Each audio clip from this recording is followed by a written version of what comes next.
Bismillahirrahmanirrahim. Halo dulur, halo teman-teman semua. Assalamualaikum warahmatullahi wabarakatuh.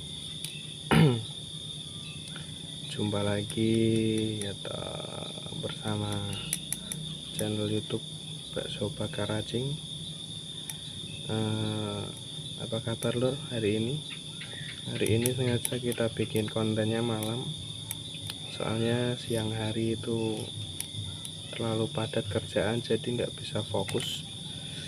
Ini malam hari lur, bisa tengok sekitaran, dan ini usaha sampingan bakso bakar. Asal muasal tercetusnya channel YouTube Bakso Bakar Racing ya ini bakso bakar. Oke, balik lagi ke topik. Oh ya, topik kali ini kita akan belajar mengenai perjaluran oli Yamaha Mio atau jalur oli Yamaha Mio. Apa aja yang akan kita bahas mengenai jalur-jalur oli ini? Yang pertama, dari mana oli itu bersumber dan bisa sampai melumasi semua spare part yang bergerak, mulai dari bagian bawah, dari bagian core as dan bagian head sama mesem.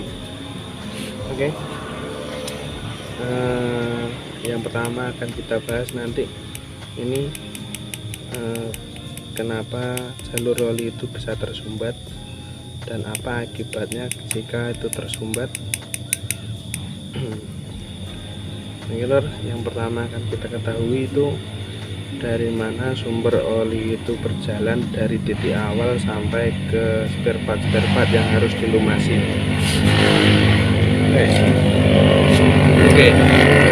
Ini berem. Ini tataan atau kedudukan pompa oli dari Yamaha Mio. Ini ada dua lubang, dan ini untuk lubang in, oli masuk ke pompa melalui lubang ini, terus ke sini, jalan ke sini, masuk ke sini ke lubang yang kedua, lubang dua sini. Ini lubang ini langsung menuju ke bawah ke saringan oli yang ini. Jadi oli yang dihisap sudah terlebih dahulu melalui saringan oli supaya bersih dan tidak ada membawa bekas-bekas gram-gram atau apalah. Oli disedot masuk ke sini, terus muternya ke sini. Nah, dari sini olinya kemana? Dari sini oli lanjut ke sini. Ini kan ada nampak apa ya, kayak bekas, kayak garis ini. Ini adalah jalur olinya. Dari sini oli diteruskan naik ke lubang sini, dan ini kan posisi tertutup loh, dan ini enggak tertutup rata langsung gas gitu, enggak. Dari tutup situ juga ada semacam nok tapi panjang ke atas ini. Yang oli dari bawah terus ke sini, pas sudah dari sini dia akan naik ke sini. Nah, setelah sampai di sini, jalur oli dibagi menjadi dua. Yang satu ke arah crankcase atau core as, dan yang satunya lagi menuju ke bagian head atau deksel ke sini lur. Nah, ini udah nampak jalur olinya. Ini terlihat jelas bekas olinya. Ini kita zoom. Nah, tugas kita kali ini kita akan bersihkan jalur oli ini yang dari bawah. Yang dari bawah dulu akan kita bersihkan. Biasanya oli tersumbat itu di bagian sini, sehingga dia tidak bisa naik ke bagian head. Ini juga terlihat untuk bagian tusuk satenya atau ancernya itu gosong karena ini tidak dialiri oli. Harusnya ini dialiri oli, soalnya ini kan menjadi jalur oli menuju head untuk melumasi bagian noken as dan piano klep ya, atau pelatu. Nah, untuk membersihkan ini kita membutuhkan sebuah kawat. Kebetulan kita pakai bekas kabel tembaganya. Kita buka karetnya, kita ambil tembaganya aja. Caranya bagaimana? Caranya mudah. Di sini kan ada lubang kecil, nggak nampak ya di kamera. Di sini.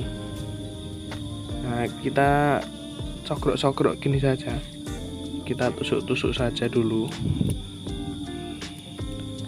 Nanti kalau ada semprotan pembersih atau carb cleaner, pembersih karbu, itu boleh juga digunakan, tapi kita tusuk-tusuk dulu, siapa tahu ada keraknya, kerak yang menempel dan membandel. Sambil menyimak videonya, untuk yang baru pertama gabung boleh untuk menekan tombol subscribe dan nyalakan ikon lonceng. Boleh tinggalkan komentar dan share jika ini berguna untuk teman Anda, keluarga Anda, atau siapapun. Tinggalkan komentar jika ada pertanyaan mengenai dunia permotoran. Insya Allah suatu saat jika ada kesempatan kita akan mengulas dan berbagi mengenai pertanyaan-pertanyaan dari saudara-saudaraku semuanya. Oke, rasanya cukup, kita ogrok-ogroknya ini mudah-mudahan udah bersih. Lanjut kita semprot saja pakai carb cleaner.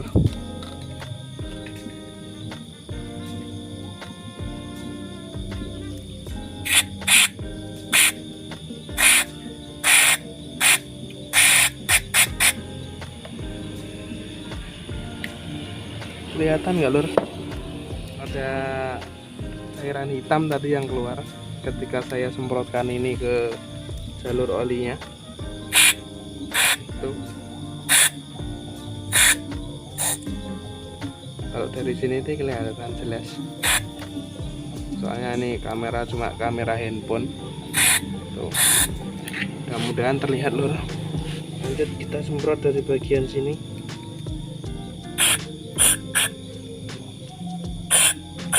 Kelihatan kan? Nih, perhatikan ini. Udah bersih ini.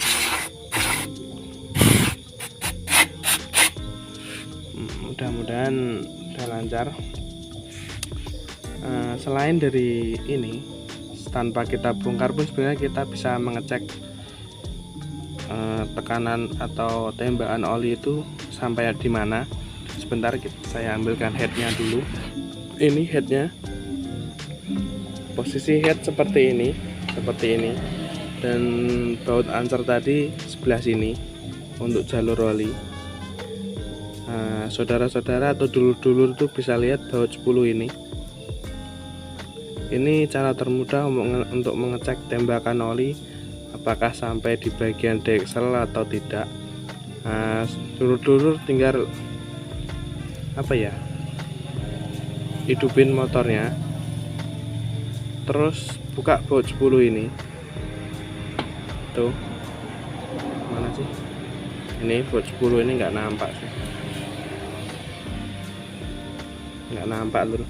Pokoknya dulu tinggal hidupin motor, buka atau kendorkan baut ini. Nanti ketika oli itu tembakannya kuat dan lancar, dia akan keluar dari sini, dari lubang ini. Jadi nggak perlu bongkar seperti ini. Namun kalau oli tembakannya nggak sampai sini, perlu dibongkar bagian bloknya juga di sini. Biasanya yang paling sering terjadi itu di bagian jalur oli ini. Sebentar, kameranya saya geser. Nah, di bagian jalur oli ini tertutup sama perpak. Kok bisa? Kadang sebagian mekanik itu ada yang kalau nggak pakai lem gasket itu kurang afdol. Nah sebenarnya betul sih, kalau nggak pakai lem itu kurang afdol, khawatir takutnya rembes atau bocor kan. Tapi saran saya kalau memberikan lem gasket itu tipis-tipis saja.